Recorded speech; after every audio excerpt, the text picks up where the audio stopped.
you would imagine as though the IEBC has already announced that campaign season is open. I don't even know if it's going to be a blip in the skyline when they make that announcement, because everybody's already started getting into it proper.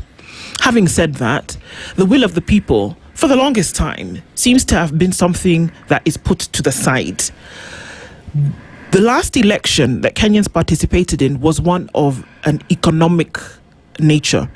That it was clear at that time that Kenyans needed something to push them forward. And we're talking about microeconomics here. Does that change this year, this next election, where it seems as though there is a cry where they're saying the will of the people, the voice of the people must be heard, must be done? Is that the direction, or are we looking at economics again? We'll start with you, Javas.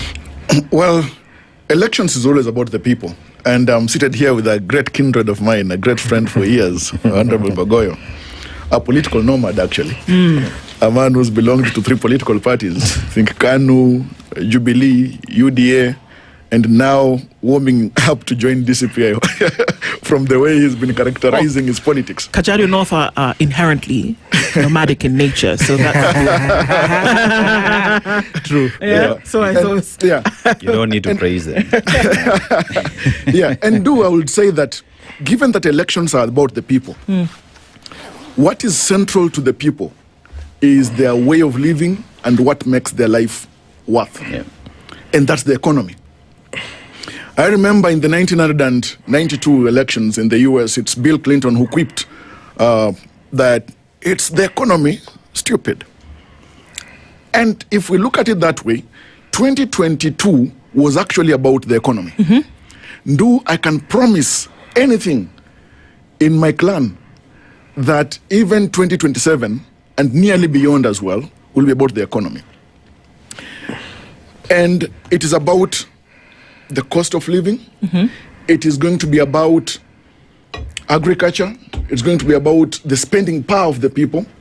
But beyond that, the enablers of the economy, infrastructure, healthcare, because all these are contributors to the economy. You cannot have a flourishing economy when the healthcare system is limping, for instance.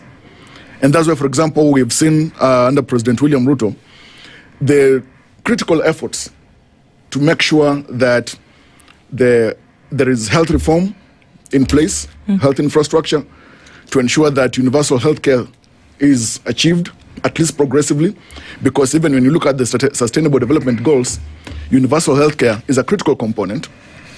People and goods moving from one point to the other. Infrastructure is an enabler. And that's why we can see also, for example, even the National Infrastructure Fund, a law that was passed by Parliament, where my kindred, Honorable Ngogoya, sits, is going to be a critical cog in financing infrastructure development in the country.